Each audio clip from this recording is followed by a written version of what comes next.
जब नया नया जगन्नाथ जी स्टार्ट हुआ था वहां पे, कर्मा बाई बहुत छोटी हुआ करती थी। हाँ। और वो रोज खिचड़ी लेके जाया करती थी। सुबह सुबह का भोग खिचड़ी का उनको वही लगता था ठाकुर जी को। हाँ। पंडित जी लेते थे और भोग लगाते थे सुबह सुबह 4 बजे। तो ये सालों साल चलता रहा। अब कर्मा बाई बूढ़ी हो गई, उनकी घुटनों में दर्द होने लग गया। उन्होंने ठाकुर जी को बोला कि अब से मैं नहीं आ पाऊंगी, मेरे घुटने जवाब दे गए, लाला से तुम आना मेरे पास, घर पे आना खिचड़ी खाने।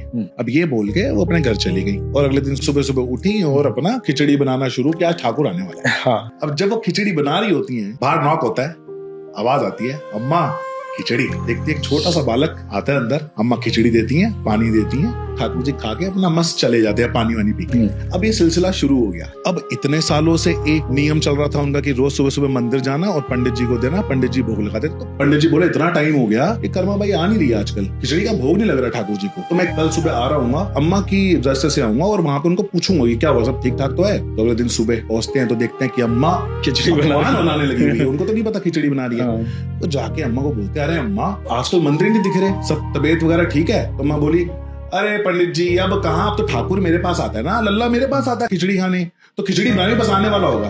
पंडित जी सोचते हैं, अरे यार अम्मा बुढ़ी आ गई, कुछ भी बोल रही है कि ठाकुर जी आ रहे हैं। अम्मा एक बात बताओ, आप तो नहाए धोए भी नहीं हो और खिचड़ी बना रहे हो। अरे पहले नहा धो लो।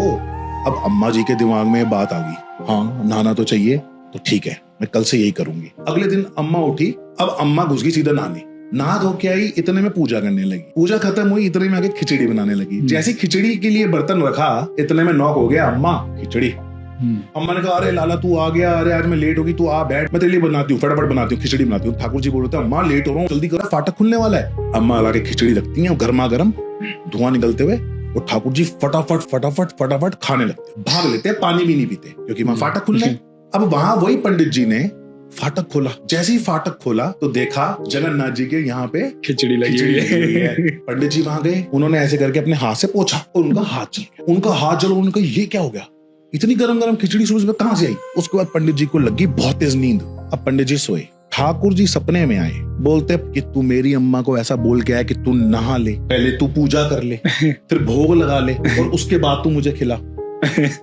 भाई मुझे उनका भाव पसंद है, मुझे उनका प्यार पसंद है। तेरा हाथ जला ना थोड़ा सा पोंछने में, तो सोच मेरा मुंह कितना जला होगा। ठाकुर जी ने ये बात थोड़ी सी इमोशनली पंडित जी को बोली। पंडित जी आंखें खुली और जोर जोर के रोने लग गए। भागते हुए गए अम्मा के पास, अम्मा के चरणों में पड़ गए, बोलते अम्मा वाकई में आपके पास ठाकुर जी आते हैं और आपको नहाने धोने की जरूरत नहीं है, पाठ पूजा करने की जरूरत नहीं है, आप उनको खिलाओ।